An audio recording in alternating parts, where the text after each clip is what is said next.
So we're going to be in Genesis chapter 41 this morning.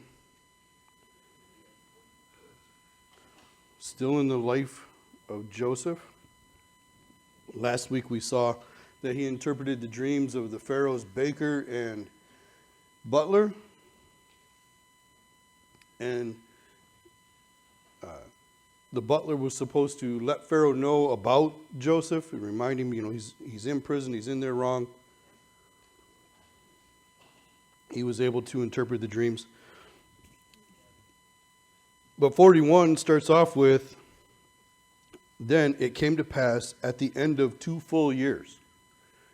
So the guy who's going to, when he is restored to power like Joseph said he would, restored to his position, who said he would remember Joseph, he would tell Pharaoh about Joseph, he'd try to get him out of prison, forgot about him for 2 full years.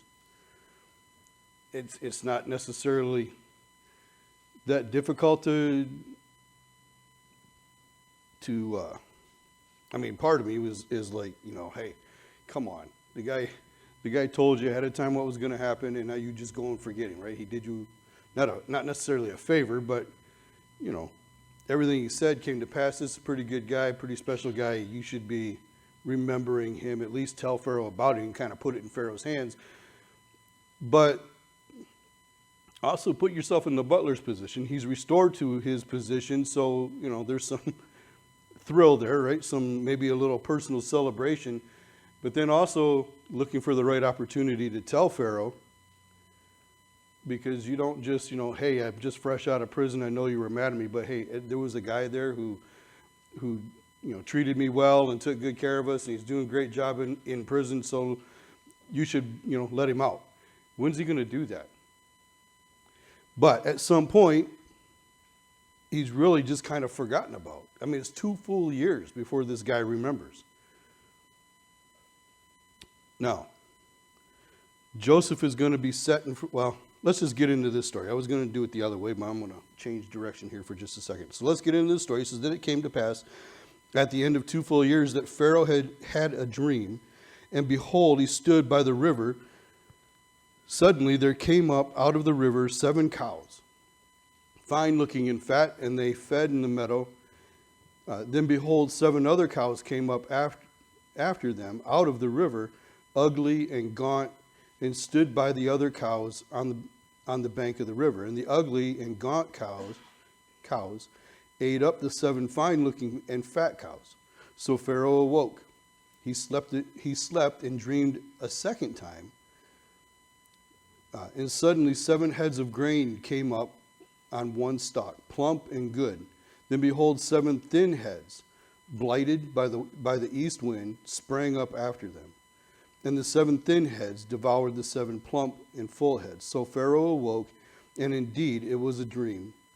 Now it came to pass in the morning that his spirit was troubled, and he sent and called for all the magicians of Egypt and all the wise men.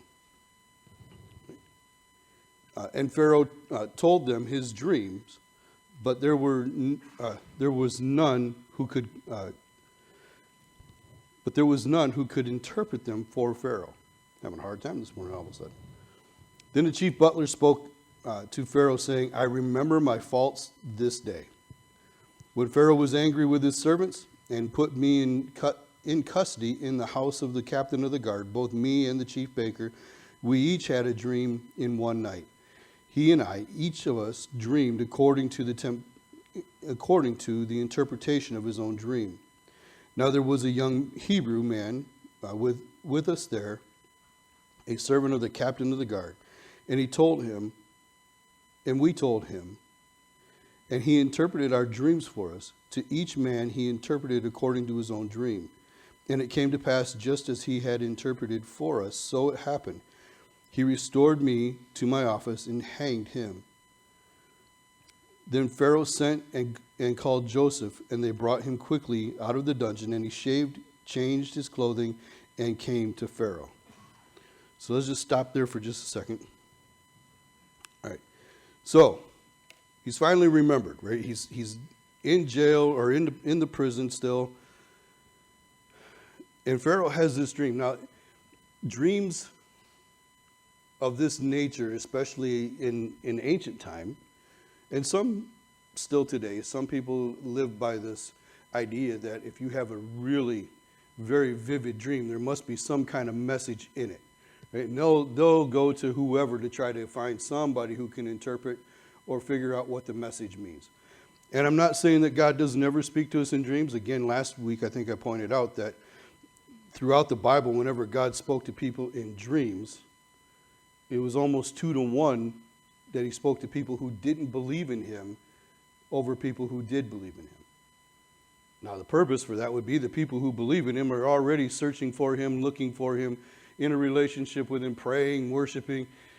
They can hear from him at any time, right? And for us, we have the Bible. You want to know what God thinks toward you, what he thinks about your life choices, want help for your life choices, this is where you go. You know, a lot of our dreams are because we ate pizza too late at night. It's not because it's some supernatural, God gave you a vision or a message. But we do hear reports out of the Middle East of people having dreams of a man coming to them, identifying himself as Jesus and pointing them to somebody else that when they wake up they can go and talk to them and learn more about him. I don't have a problem with that if that's what they're doing and if they follow through with their dream. And especially those who are coming to the Lord in the Middle East. It's not easy to find the gospel there. It's illegal to present the gospel there. So it's not hard, it's not easy to find it. And so for God to use some kind of supernatural means to introduce himself to somebody, still, as we would look in the ancient time and say, you know, it was explainable then. Of course, God would have to do something then. They didn't have the Bible. They only had a few scrolls that they would look at as scripture, and in this time, they didn't have any. They had whatever was handed down from Noah. And through Shem. By this time, Shem has finally passed, right? He lived long enough to at least see Abraham and Isaac, maybe Jacob, but we don't know. It's kind of, if he would live long enough for Jacob to be born in his lifetime, Jacob certainly wasn't old enough to go and see and talk to Shem. And there's a lot of back and forth about, you know, who Shem was. Was he Melchizedek that we saw earlier in Genesis or not? But that's a lot of different speculation going on there.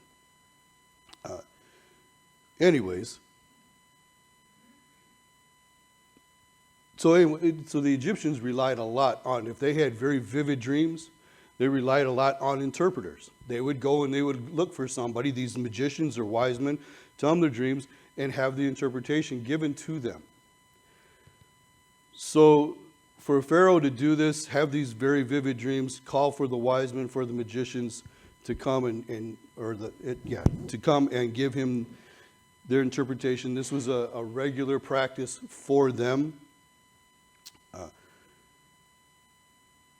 They believed that these messages were from the gods. They were not a monotheistic God worshiping people. They didn't worship one God. They worshiped many, many gods. For Pharaoh to do this, because Pharaoh was considered, whoever the Pharaoh was at the time, at any time, the pharaohs were considered to be gods themselves. Or at least when they died, they would become a god. And so for him to have to call and have these kind of dreams is kind of a, you know, almost a, I don't know that he would have made this a super public thing, is what I'm saying. It would show maybe a weakness for him to not even be able to interpret his own dream. Now, who's going to question Pharaoh? Nobody, right? So nobody's going to rise up and say, oh, you're a horrible Pharaoh, you can't even interpret your own dreams. Nobody's going to do that, because that's going to cost them their head, right? You don't go and challenge the one who's in charge like that unless you have a huge army behind you to do so.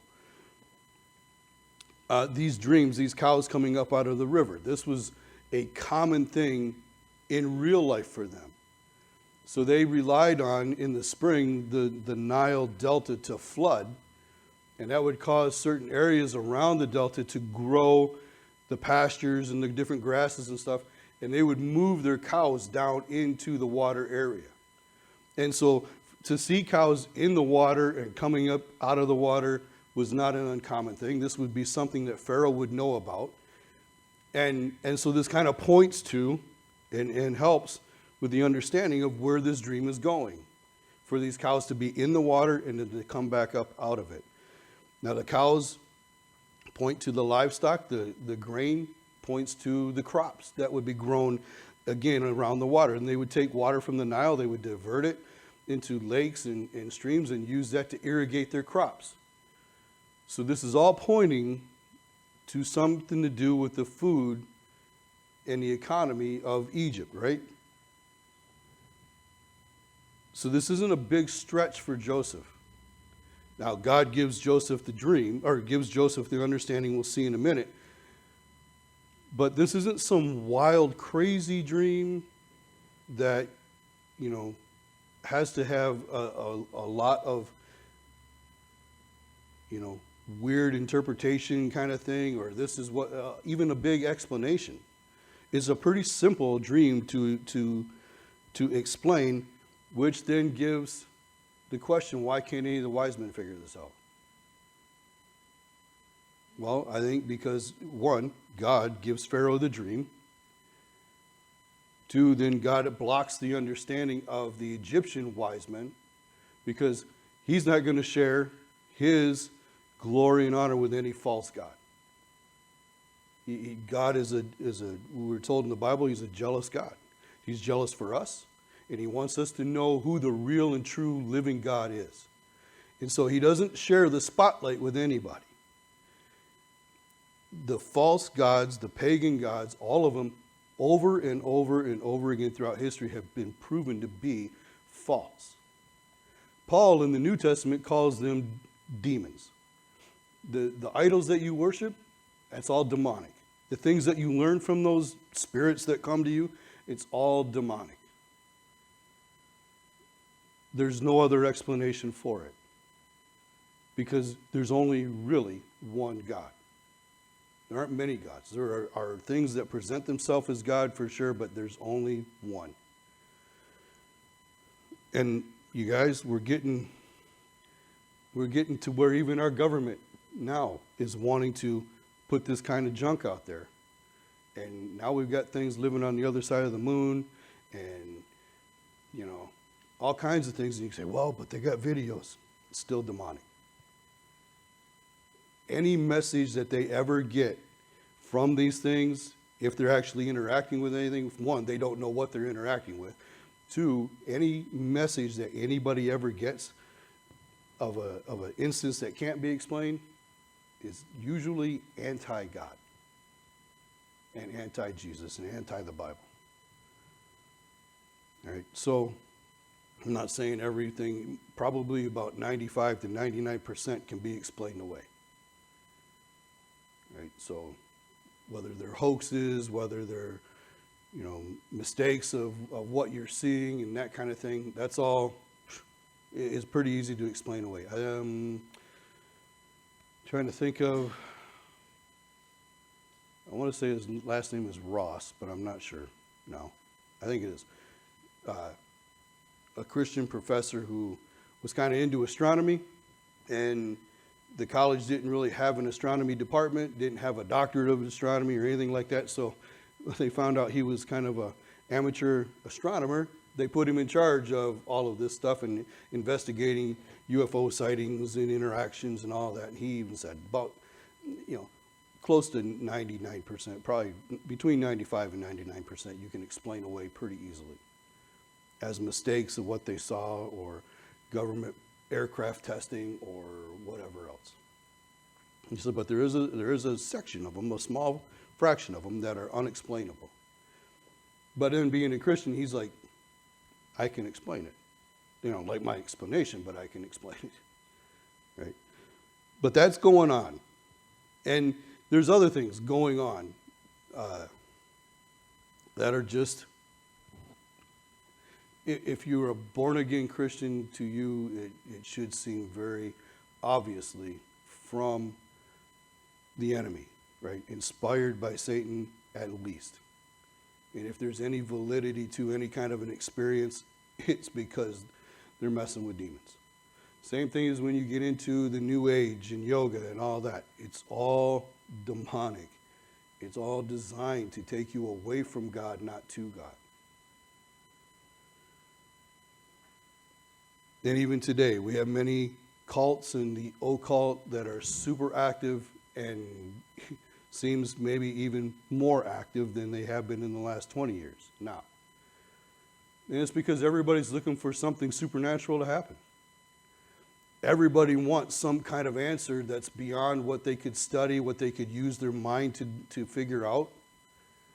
You know, nobody wants to think. Nobody wants to research. Everybody wants an instant answer right now. When you type in a question into Google, you expect your answer right now, don't you? Right? You don't go to the library anymore, check out books, read through things, study anything up, any kind of that research. And even there, if you look, you might have 1,000 things that come up that you could look through, research, even maybe as little as 100. Do you go through and read all the articles when you're researching anything, or do you just take the first one you get, or the one that sounds the best to you in the headline? You don't even read the article. And we all do it. We're all guilty of that.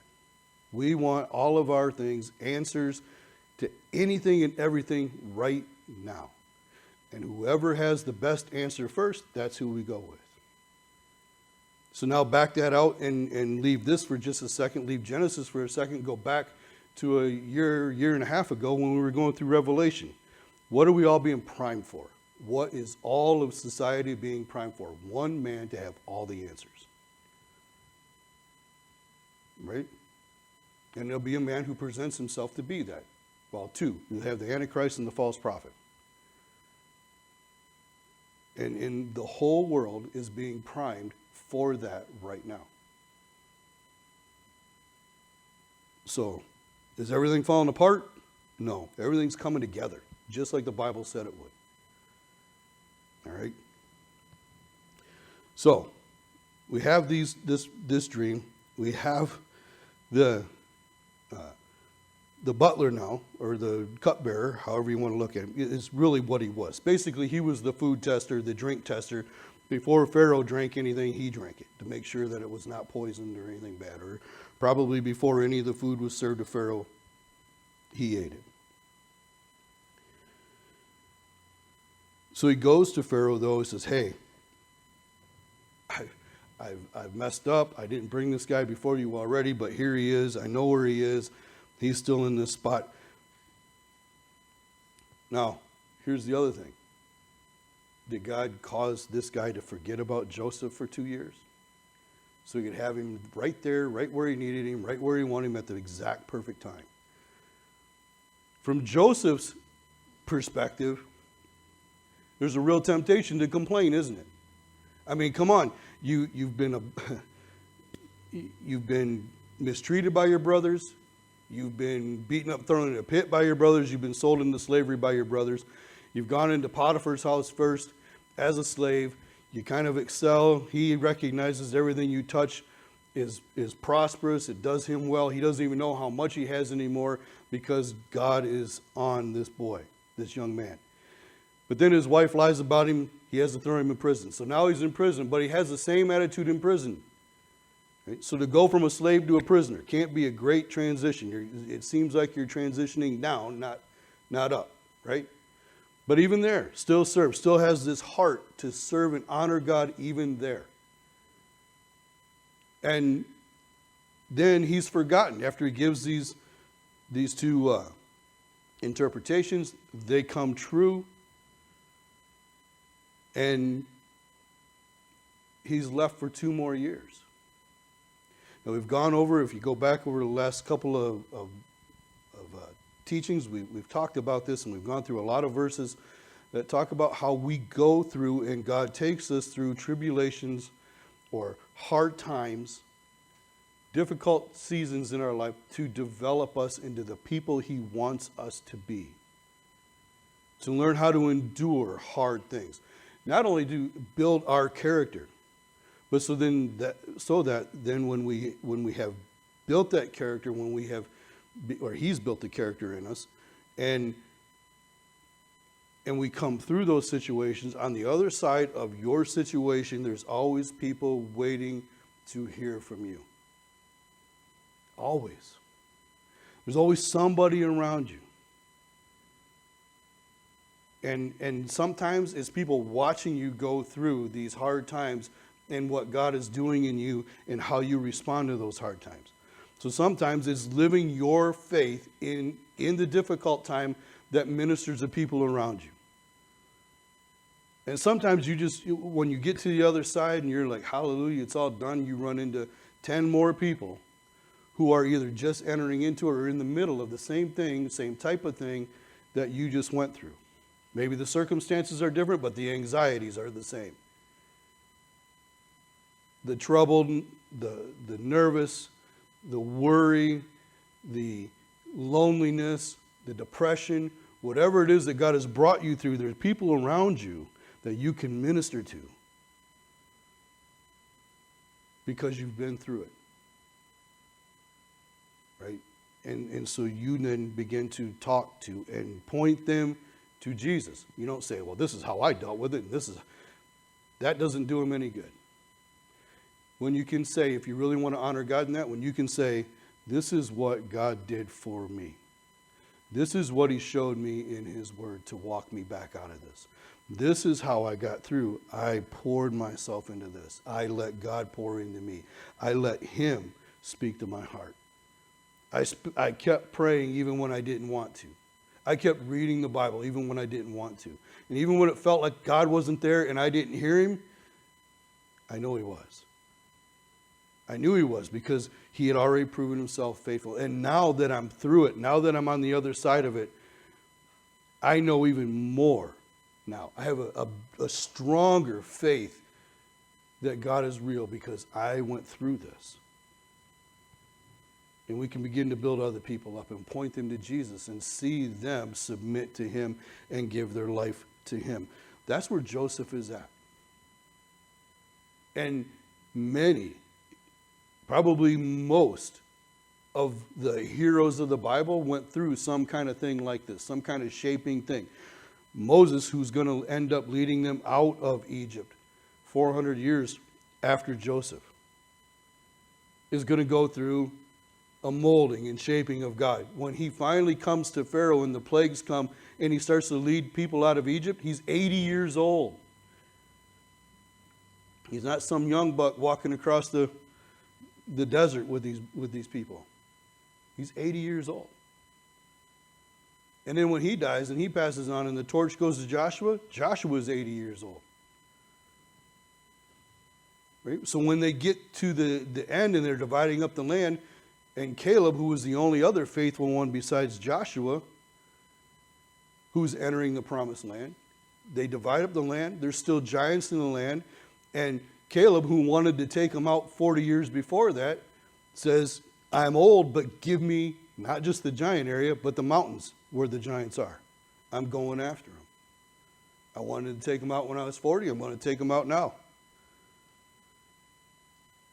His heart had not changed. His desire to serve and honor God and to be a part of God's promise for that land to belong to this nation, he still wanted to play his role out.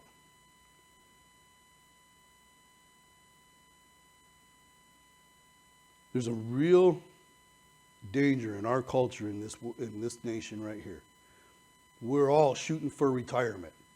We all want to, I don't know why anybody wants to go to Florida. We keep getting hurricanes going through there and wiping everything out. And not only that, if you want to go to Florida to play golf, you ought to just stay here. We have more golf courses in Michigan than any other state. So if you want to play golf, this is the place to live. At least for, 3 or 4 months out of the year.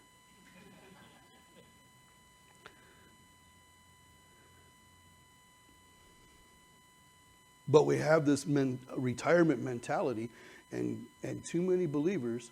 And listen, if you can retire from your career or your job at 50 years old or whatever, earlier age where you're younger and you can still go do things, that's great. That's awesome. Do that.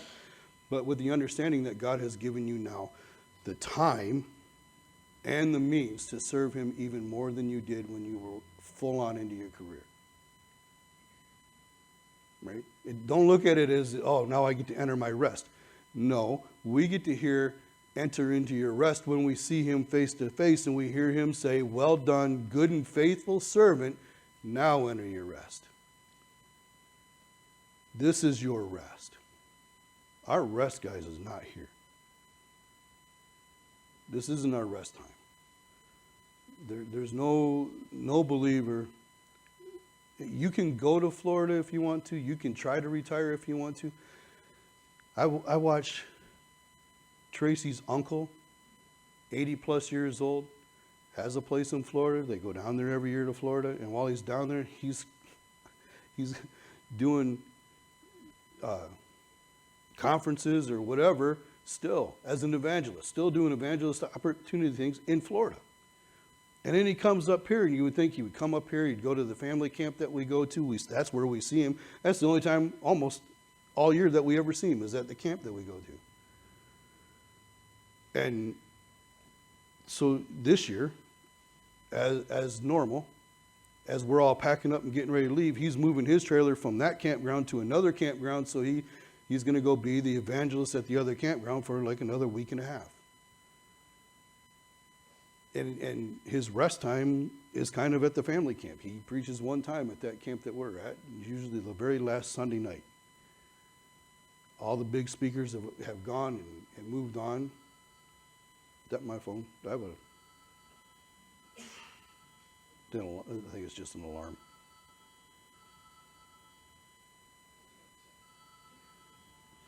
That's not good. Yeah, just dismiss. Yep. There you go. What time is it? It's time for another class to start on Wednesday or Friday. That's what it is.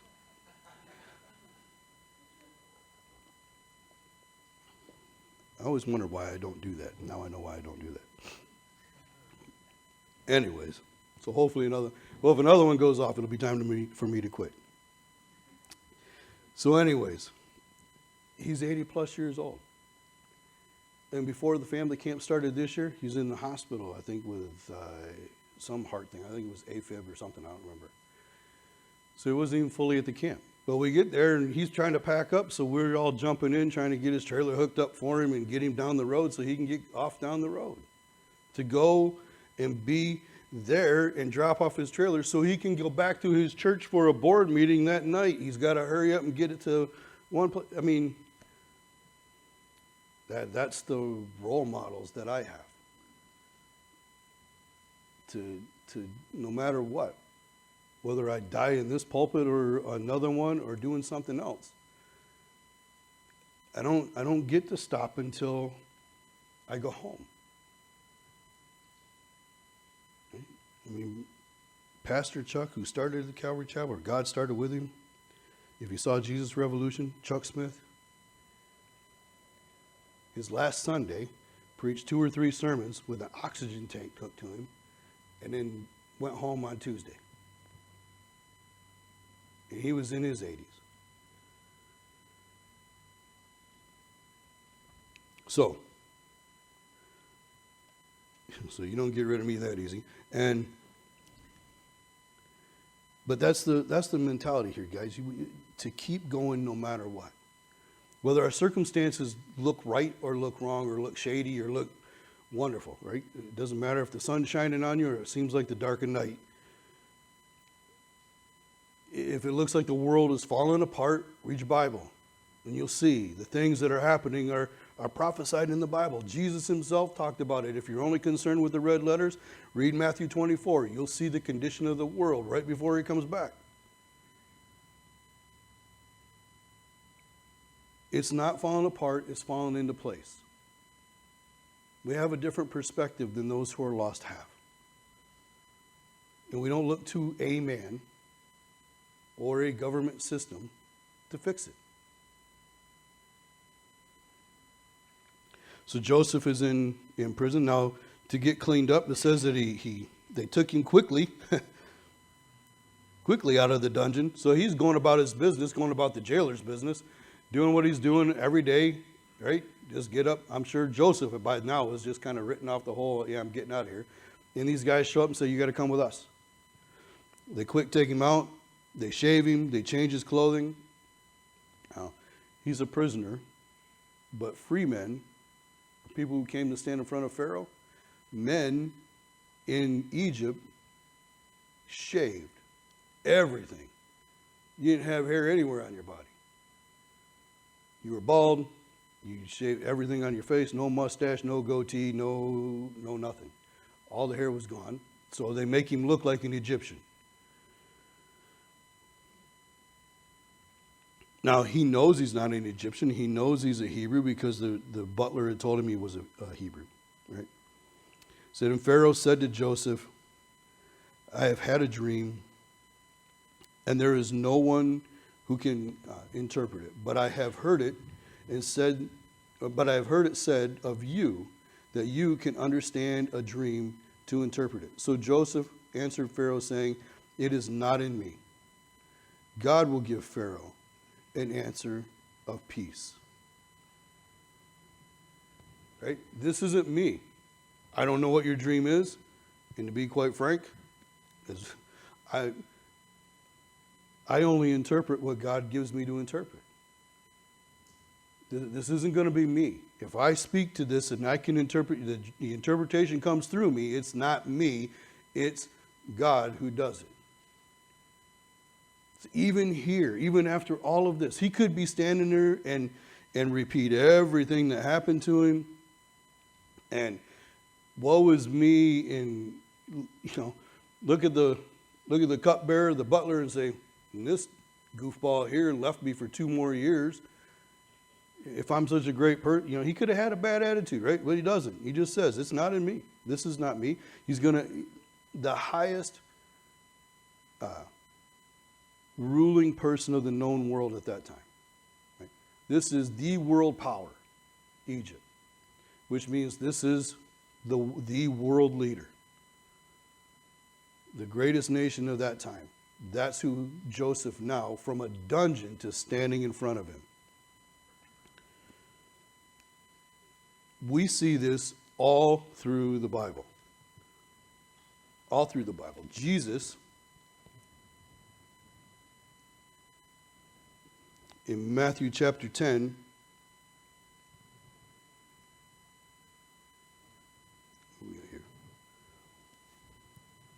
verses 16 through 20 said this. He said, behold, I send you out as sheep in the midst of wolves. Therefore, be wise as serpents and harmless as doves. Which translates there, be smart, be wise, but be humble. So but beware of men, for they will deliver you up to councils and scourge you in their synagogues. You will be brought before governors and kings for my sake, as a testimony to them and to the Gentiles. But when they deliver you up, do not worry about how or what you should speak, for it will be given to you in that hour that you should speak. For it is not you who speak, but the Spirit of your Father who speaks in you. So the Holy Spirit, Jesus has given us the Holy Spirit to speak through us. If we have an opportunity to speak in front of important people, it won't be us.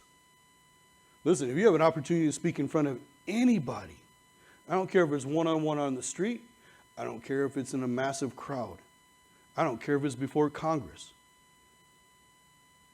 Trust that God is going to give you the words to say at that time, in that moment. Right? Don't panic. Don't freak out.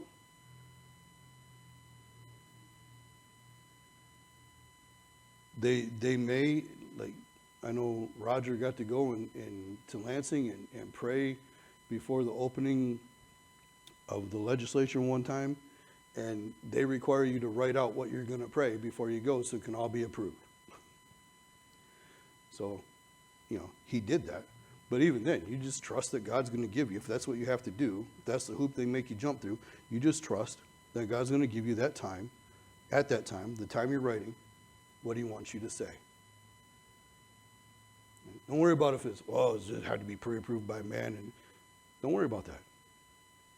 Listen, if only one person reads it and disproves what you're going to say, won't approve what you're going to say, then it was just for that one person.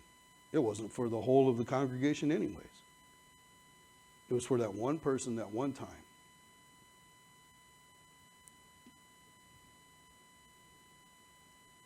But Jesus told us that that was going to happen. Again, all throughout the Bible. You have Moses who's going to go before the Pharaoh of his time. You have Daniel will be before Nebuchadnezzar, doing the same thing Joseph is doing, interpreting dreams. You have Shadrach, Meshach, and Abednego, Daniel's friends, who at some point, Daniel is gone, they end up facing Nebuchadnezzar by themselves and are able to say, "O king," still showing him honor, "our God can deliver us from your hand, but even if he doesn't, we will not bow down and worship your idol." And then you know the story, hopefully you know the story, it's in Daniel, of Nebuchadnezzar getting torqued off because they're not going to worship the idol he wants. Turns up to make an example out of them, the furnace, the fiery furnace that he's going to throw them in, turns it up 7 times hotter, so hot that the soldiers who threw Shadrach, Meshach, and Abednego into the furnace died. But when Nebuchadnezzar looks, he says to those that are with him, "Didn't we put 3 in? I see 4 in there. And one looks like the Son of God." And he calls Shadrach, Meshach, and Abednego out, and they come out. No ropes, not a singe, don't smell like smoke, don't smell like they've been around a fire. And seeing that, Nebuchadnezzar still, while he won't oppose their God, doesn't embrace their God. It's not until later. I fully do expect to see Nebuchadnezzar in heaven, because of his own personal story, when God makes him crazy for a little while and then he gives him his mind back. In that experience, and again, go read Daniel and see those experiences that they go through. Daniel's going to be before Nebuchadnezzar. He's going to be before Darius. And we believe he was before Cyrus.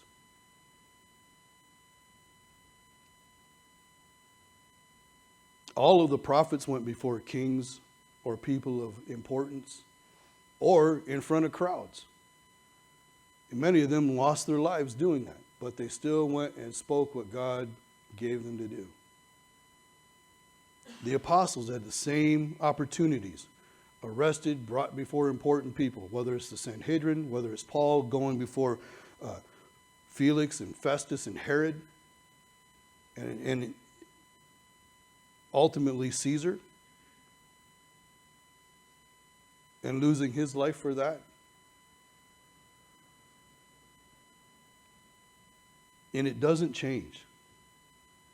There are countries, I'm assuming still today, at least 10, 15, 20 years ago, if they found out you were in their country, an American, and there was an important event, they would come and get you and take you to the event.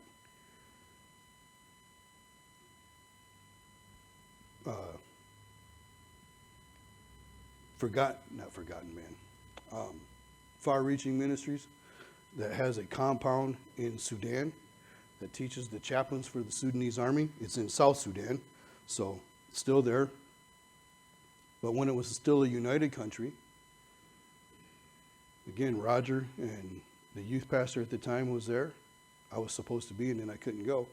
But they had some big treaty signed at some soccer stadium, and they knew that they were at the compound. They came to the compound to get the guy who runs the ministry and any other American they could find there, took them and sat them on the platform with all the dignitaries because they were Americans. They wanted them at the treaty signing. I can tell you how many leaders of nations, people like Mike McIntosh, have been in front of. And some of these guys, some of these Calvary Chapel guys will just go, and while they're in country for whatever reason, they'll go and ask if they can see the world leader, whoever the leader is. They just, hey, I'd like to see Prime Minister so-and-so or President or whatever. And because it's, a lesser country and an American wants to see, yeah, come on in. And they go and they present the gospel to all kinds of people. God just opens doors for them. It happens. Jesus said it would happen. All through the Bible, it happens. It still happens today. It could happen to you. You don't know when you're going to be sitting in front of a school board or a city council or a state representative.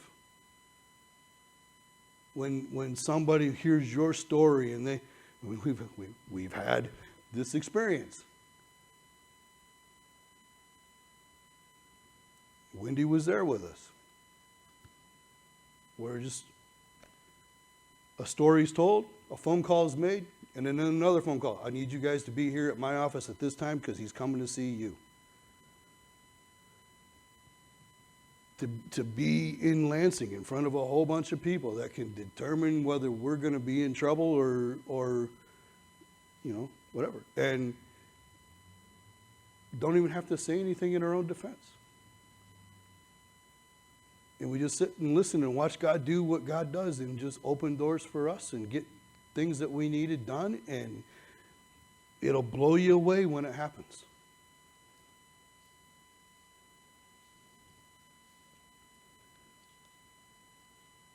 Here's Joseph, after all of that I listed off at the beginning, all the abandonment, all the things of his brothers. He could have been cocky, he could have been arrogant, and he wasn't. He could have refused.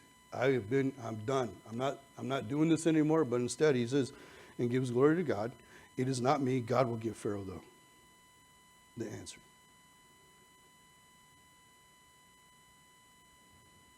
In verse 17 says, then Pharaoh said to Joseph, behold my dream. In my dream I stood on the bank of the river. Suddenly 7 cows came out of the river, fine looking and fat, and they fed in the meadow. Then behold, 7 other cows came up after them, poor and very ugly and gaunt. Such ugliness as I have never seen in all the land of Egypt. These are some bad cows.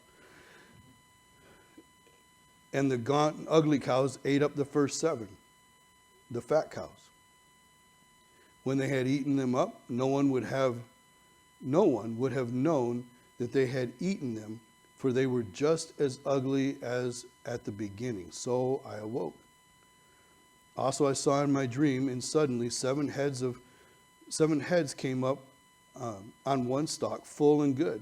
Then behold, 7 heads, withered, thin, and blighted by the east wind, sprang up after them. And the thin heads devoured the 7 good heads. So I told this to the magicians, but there was no one who could explain it to me.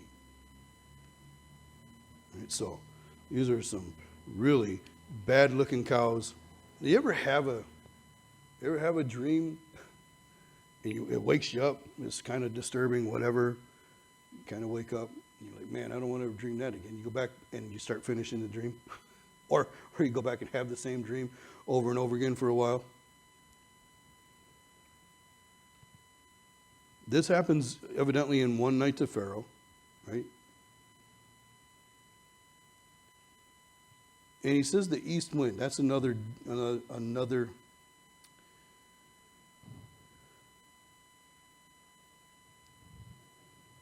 thing that actually happens. He would know about this east wind because it's even got, I thought I wrote the word out.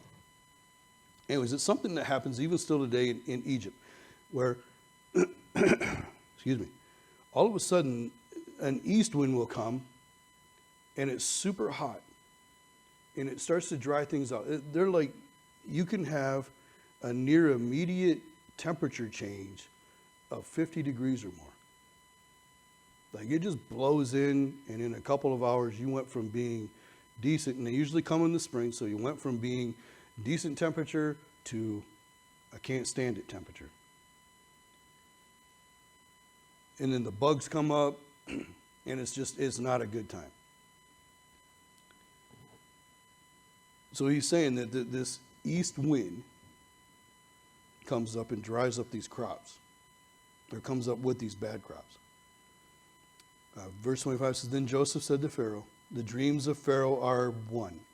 God has shown Pharaoh what he is about to do. The 7 good cows are 7 years, and the 7 good heads are 7 years. The dreams are 1. And the 7 thin, ugly cows, which came up after them, are 7 years, and the 7 empty heads, blighted by the east wind, are 7 years of famine. This is the thing which I have spoken to Pharaoh. God has shown Pharaoh that he is what he is about to do. Indeed, 7 years of great plenty will come throughout all the land of Egypt. But after them, 7 years of famine will arise, and all the plenty will be forgotten in the land of Egypt, and the famine will deplete the land. So the plenty will not be known in the land because of the famine following, for it will be very severe. Right? So this time that's coming, the bad time that's coming, is going to be just so overwhelming that you're never going to remember the good years. You're not going to remember the 7 good years. The bad stuff, there's going to be so little and so hard that you're not even going to remember the ease that you had the 7 years before. It's kind of hard to look back and remember the good old days when you're going through something hard, isn't it? Right? To remember the good times, the good experiences. Whether it's a relationship, whether it's an economic thing, whatever it is, it's hard to look back when things were easy and say, man, who wants to do that? I don't want to remember where I was even when it was good, because it's not good right now. That's kind of the attitude that we have. Rather than sit around and laugh and enjoy the memory of the things that were good, we're so focused on what's bad, we forget about the good. And we're so focused on what's hard, we forget about the good. And sometimes, in some people's lives, they forget about God. Because God is good. And it doesn't matter our circumstance and what we're going through, God's still good. His character never changes, no matter what we're going through. His love for you and I never changes, no matter what we're going through. And it's easy going through this kind of a teaching to remember and get stuck on the hard times are training times. We pointed that out, right? They develop perseverance, they develop patience, they develop faith.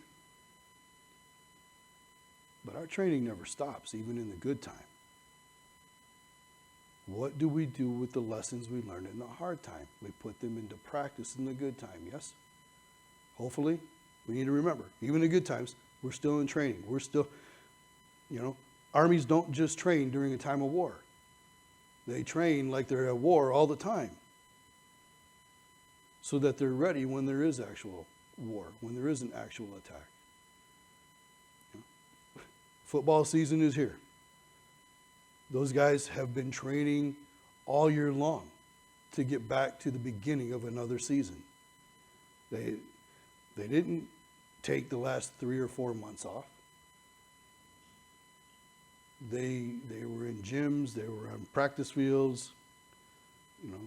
They've been training the whole time. If they were going to play this fall, they had to train all through the summer. So even in the good time, even in the time that we think is supposed to be easy, we still need to keep training ourselves, which means you stay in the Bible, which means you stay in the Word of God. You keep studying. We don't just, the real temptation, again, is to only make time when things are hard, because I don't want to, right? I don't want to face life, so I'm going to go get in the Bible and I'm going to see what God has to say. But what happens if you're going through a hard time and what you see is something you don't want to hear? Right? I mean, remember when you were kids, when you were disciplined? You didn't want to hear what the discipline was going to be. And even when you got past a certain situation where you were disciplined, you didn't want to hear what the rules were. You didn't want to practice the rules. You wanted to do what you wanted to do.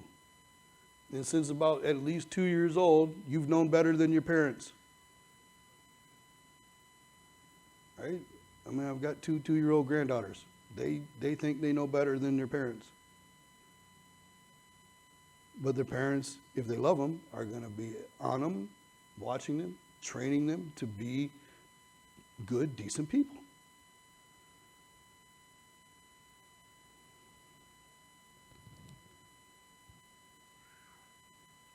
So he's given the dream, right? The interpretation. Verse 32 says, and the dream was repeated to Pharaoh twice, because the thing is established by God, and God will shortly bring it to pass. Listen, we have prophecies throughout the Bible. God's word often repeats. It often repeats. One, that's how we win, or how we learn, right? You didn't learn math because somebody taught you 2 + 2 is 4 in 2nd grade, and now you're done. Right? You learn the same rules over and over again. Hopefully, if you had good teachers, they went back to where you ended, and at least, and gave you a review for a few days, at least to get you going again before they start introducing new stuff. And you learn by doing it over and over again. There's a muscle memory thing that goes on with learning. And that's how we learn our jobs. That's how we get good at our jobs. That's how we get faster at doing things, because we do them over and over and over again. And that memory helps and develops and becomes strong. When God makes a promise, when God has said something is going to come to pass, I guarantee you can't just find it one time in the Bible. You're going to find it over and over again. Whether it's a principle of life, whether it's a rule that he expects or says, this is how I expect people to follow, whether it's something he's going to hold people to, whether it's a promise he's going to make, like he made to Abraham about establishing a nation. He made that promise to Abraham. He made it to Isaac. He made it to Jacob. And now the plan is kicking in. When he said he was coming, 600 times, right? There's it depends on what scholar you read. Could be 300 prophecies, could be 600 prophecies. Somewhere between 300 to 600 times in the Old Testament was prophesied of the Messiah to come, and Jesus fulfilled those prophecies specifically. And there's about the same amount of times that he has said or prophesied through other people that he's coming back. And it says here, if God has repeated it, it's because he's established it. It's not going to change. It's going to be as he said it's going to be. Now, therefore, let Pharaoh select a discerning and wise man and set him over the land of Egypt. Joseph doesn't even say, now listen to what I have to tell you and how you need to run your country. He just says, no, Pharaoh, you select somebody to run this. Somebody you know who is wise. He's probably thinking in his heart, in his mind, if I get set free out of this, I'm heading home. He doesn't know fully exactly yet what is going to happen. For all he knows, he's going back to prison after he's given the interpretation.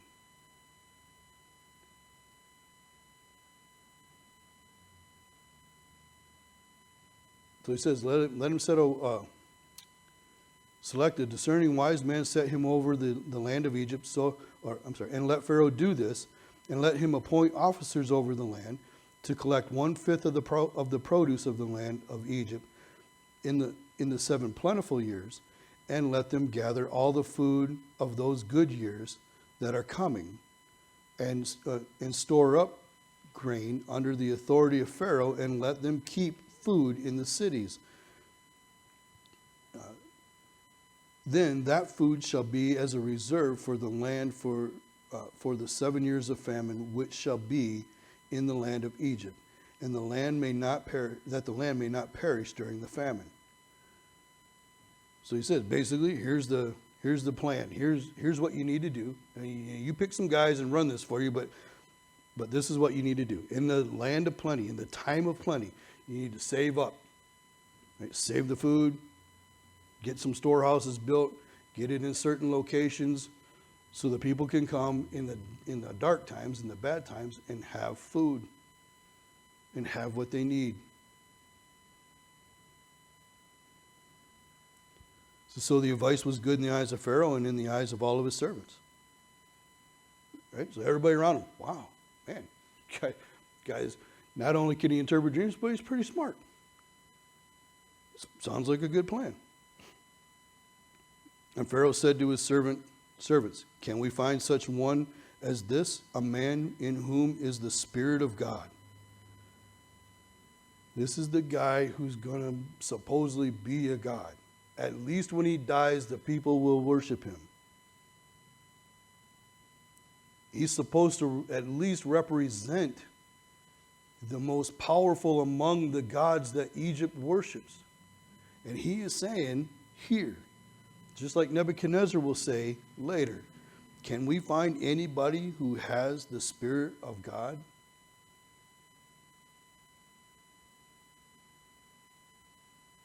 Then Pharaoh said to Joseph, inasmuch as God has shown you all this, there is no one as discerning and wise as you. You shall be over my house, and all my people shall be ruled according to your word. Only in regard to the throne will I be greater than you. And Pharaoh said to Joseph, see, I have set you over the land, all the land of Egypt. Then Pharaoh took his signet ring off his hand and put it on Joseph's hand, and he clothed him in garments of fine linen and put a gold chain around his neck. And he had him ride in the second chariot, which he had. And they cried out before him, bow the knee. So he set him over all the land of Egypt. And listen, we've talked and mentioned before about all the ways that Joseph is a type of Jesus, right? How he is a symbol or a demonstration of what Jesus was going to be. He comes into the land humble as a servant. But now he's elevated to this place where he rules over the known world. It's only second to Pharaoh. Jesus came, as Mark would describe him, as a suffering servant or a humble servant. When he comes back again, he will come back as the king. And even within the Trinity, in the Godhead, the Father is still the head, Jesus is second. He's always saying, all through his teaching, I came to do the will of the Father. All that the Father gives me to do, I do. Everything he gives me to speak, I speak. So even in this story, him being second only to Pharaoh, only to the throne, even Jesus has demonstrated that.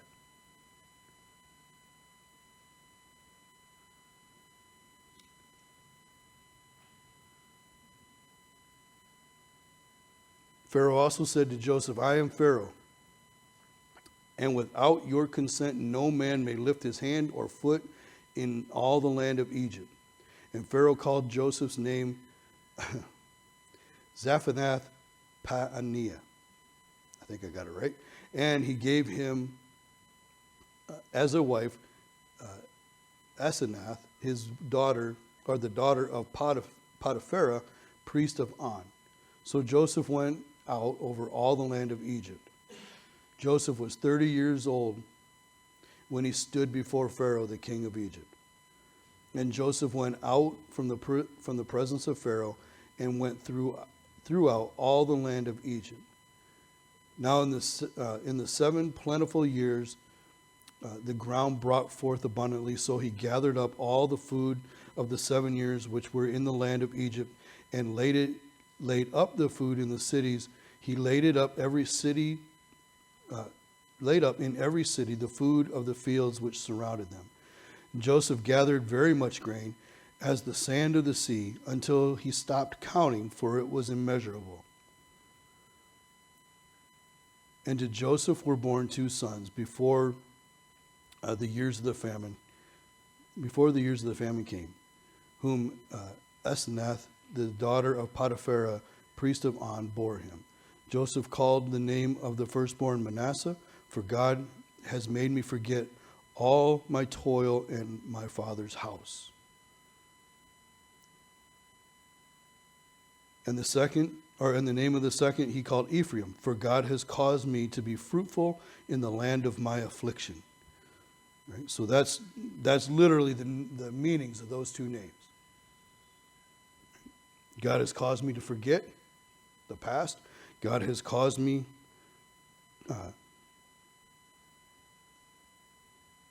and God has caused me to be fruitful even in the land where I'm afflicted. This is not my land. This is where the real hard times came. So I forgot what started all this trouble, and now I can see what God had done in me. And he uses the definition of his two sons' names to remind him of that. In the 7 years of plenty, right into that microphone. In the 7 years of plenty, which were in the land of Egypt, ended. And the 7 years of famine began to come, as Joseph had said. The famine was in all lands, but in all the land of Egypt, there was bread. So when all the land of Egypt was famished, the people cried to Pharaoh for bread. Then Pharaoh said to all the Egyptians, go to Joseph, where whatever he says to you, do. The famine was all over the face of the earth, and Joseph opened all the storehouses and sold to the Egyptians, and the famine became severe in the land of Egypt. So all the countries came to Joseph in Egypt to buy grain because the famine was severe in the land. So not just in Egypt, but all around. I mean, if we take this literally, the face of the entire earth.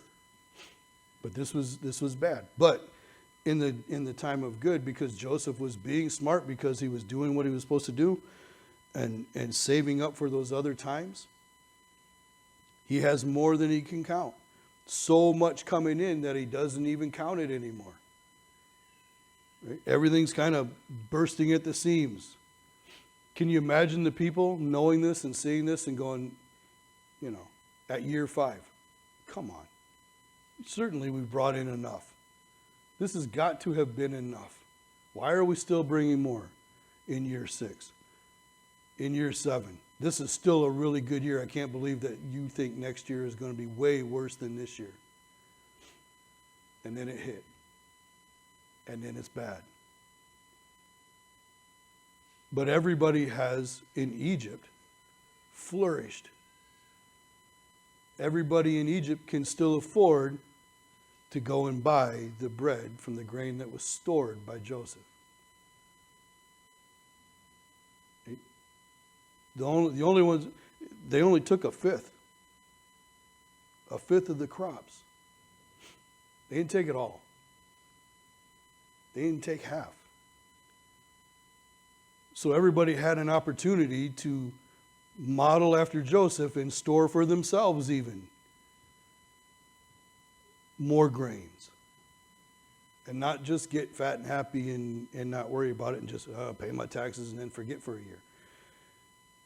They had an opportunity to store up and to be ready for the hard years and the hard times.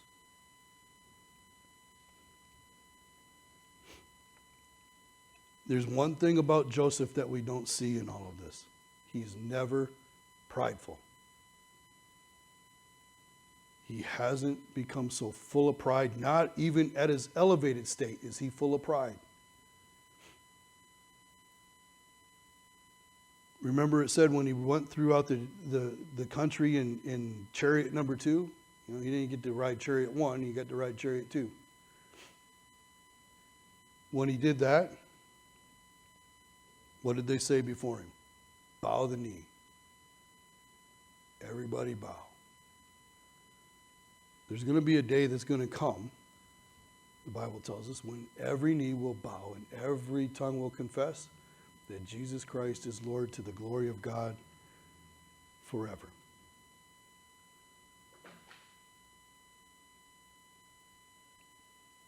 That day is coming where Joseph is exemplifying the second coming of Christ, I believe. When he comes back, everybody's going to bow, whether they want to or not. Some will bow willingly, and some will be forced.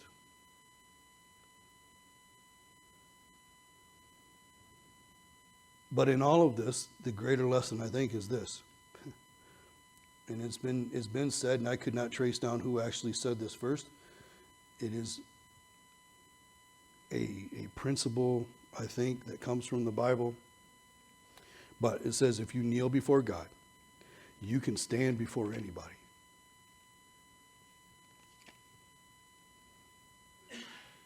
If you will humble yourself and kneel before God, you can stand before anybody. How many times? Well, just in Joshua chapter 1, he says to Joshua, be strong and be courageous because I'm with you. Don't worry about your foes. Don't worry about your enemies. You do everything that Moses, my servant, tells you to do. If you do that, if you follow that example that Joshua followed so closely, then you're going to be okay. Right? I'm with you. Don't forget that I'm with you. Isaiah 41:10, God says to Israel, but to us as well, fear not, for I am with you. Do not be dismayed, or be not dismayed, for I am your God. I will strengthen you. Yes, I will help you. I will uphold you with my righteous right hand. That is a promise. Remember, we talked about things being set in stone. If God promises, if God says it and repeats it, it's established. In James chapter 4, starting with verse 6, it says, but he gives more grace. Therefore, he says, God resists the proud, but gives grace to the humble. Therefore, submit to God, resist the devil, and he will flee. Draw near to God, and he will draw near to you. Cleanse your hands, O you sinners, and purify your hearts, you double-minded. Lament and mourn and weep. Let your laughter be turned to mourning and your joy to gloom. Humble yourself in the sight of the Lord, and he will lift you up. And again, in 1 Peter chapter 5, starting with verse 5. Likewise, you younger people, submit yourselves to your elders. Yes, all you be submissive to one another and be clothed with humility, for God resists the proud, but gives grace to the humble. Therefore, humble yourself under the mighty hand of God, that he may exalt you in due time, casting all your cares upon him, for he cares for you. There's a real difference between being confident and being proud. And we as Americans who are told all our lives to be proud, we have a real problem with that. Instead of being confident in what we know to be right and true and good, we're just proud. And that leads to the downfall of a person. It leads to the downfall of a nation. It will lead to the downfall of the entire world eventually. We're told over and over again to humble ourselves before God. If we walk in humility, he will lift us up. He will strengthen us. He will speak through us. He's not going to take you before important people to speak on his behalf and give you the words if you're proud and arrogant about it. But if you're humble and realize, I'm only here because God put me here, like Joseph said, then what you say to them, and you humble yourself before God, give me the words to say. I have to do that every week. I have to do that every time I'm in front of people with this in front of me with some notes. There are some Sundays I walk up here and I'm going, I'm not sure you know what you're doing putting me up here. I can't do, that's why I use so many Bible references. This has to be from God and not me. Because you won't hear it right if you're only looking to hear from me. And I pray every Sunday, the things that I say wrong, the things that I say that are just to myself, Lord, fix them before they get to their ears. Put them all to sleep if I'm just ranting on my own. And wake them up when you're ready.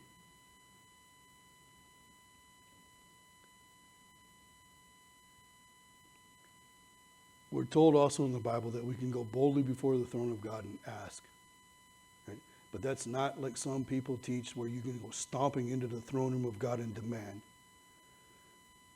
And start repeating to God his promises like you're holding him to them. I don't know how pastors get through a whole sermon on stuff like that when they say those kind of things, and I've heard it said. I don't know how the lightning bolt doesn't come right now and prove them wrong. Except for that God is patient.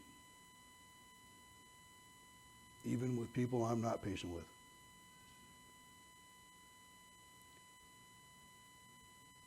Going before you have access to the throne room of God anytime. You can go to him anytime with any question, with any request, with any response, with all the worship and praise in your heart. You can go in anytime humbly. Nobody in all of the ancient world, nobody even today, if they understand what a king is, thinks that they can just walk into the courtroom of a king and say whatever they want to say and make demands on that person. You can't do it in the White House. Forget about being a king. You can't do it in the White House. And you pay for that.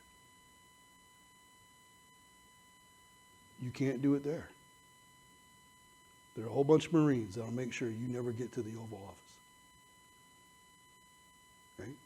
There are a whole bunch of palace guards that'll make sure you never get to the king.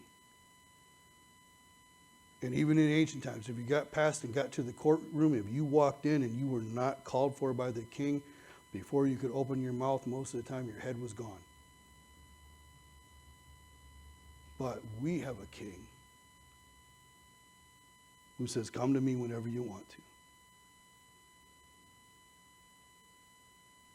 And we can go in, and we can bow before our king, and we can kneel before our God and ask him anything we want.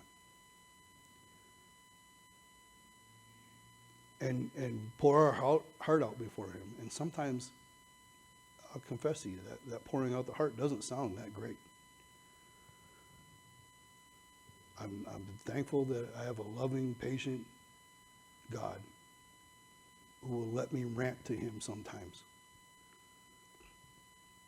You see it in Psalms. David rants, but then David repents, and then David worships.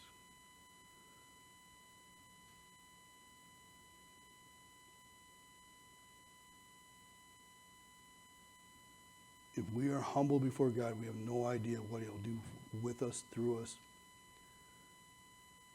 But it'll all be him. And when good things happen, when you talk to a stranger on the street, if they give their heart to the Lord, you worship God with them. You don't take any credit for it. This isn't me.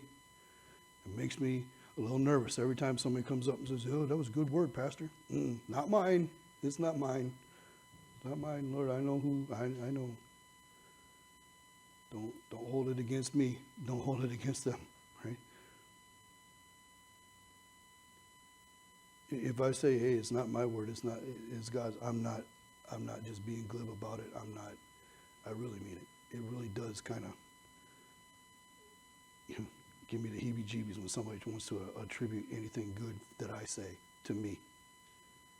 I don't want the glory. I heard when I was very young, I heard Billy Graham, his quote, you don't touch the money, you don't touch the women, and you don't touch the glory.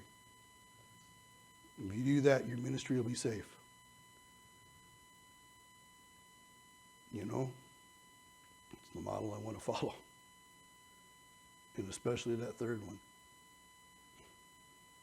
Do not touch the glory of God. This is his word. I get to do this. I don't deserve to do it. I would not have picked me to do this. And it's the same for you guys. You don't deserve to get to go out there and be the mouthpiece for God. None of us do. We've done nothing to deserve the forgiveness of God. And yet he's offered it to us. And we've believed. And because we've believed, he's made us his.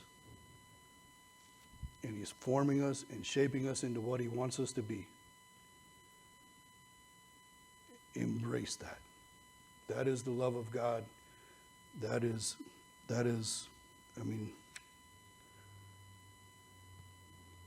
walking with him, serving him, and realizing that's where you're at, that's what makes life amazing. It's what reminds you that you have joy, that you have peace, that you have the love of God. And to know that, Jesus didn't just come and sit on the sidelines and everything went well and good for him. He didn't come as a king the first time and have all the entourage, and he came as a servant to model for us what we're to be while we're living this life. And to know that one day he does come as the king and will establish his rule and his reign for 1,000 years in Jerusalem. And some of the things that we saw here in Joseph's story, the nations coming and bringing their gifts and coming to Jesus while he's there, will happen. And all the nations will come to him. We serve a good God. We serve Almighty God, one who has been faithful enough to tell us the end from the beginning. And nothing you do or say, whether it's the day you get saved, whether it's, you've been walking with him for a long time and you slip up and he knew. He knew what you were going to do yesterday. He'll forgive you if you're an Ohio State fan. Yeah. Sorry, I'm just trying to leave on a happy note. Some smiles and laughter. Because he's good. Look what he did for Joseph. Through Joseph. I'm not saying you're going to end up being the president of the United States, but who knows? I'm not sure I want to be the president of the United States. I'm sure I don't want to be the president of the United States. Anyways, let's pray. Father, thank you for giving us this great example of Joseph and who he is and how you work through people. How you will take somebody who humbly serves you, even in very hard times, and will lift them up. And whatever you have to do for them, however you speak through them, that is an important moment because you've established it. And Lord, I pray that we could take this story and look and see that everything that you've said is going to happen and going to come true. Thank you for an example in Joseph of a man who would never leave his faith, no matter what was going on. Lord, may we all have that kind of faith. We love you and thank you in Jesus' name. Amen.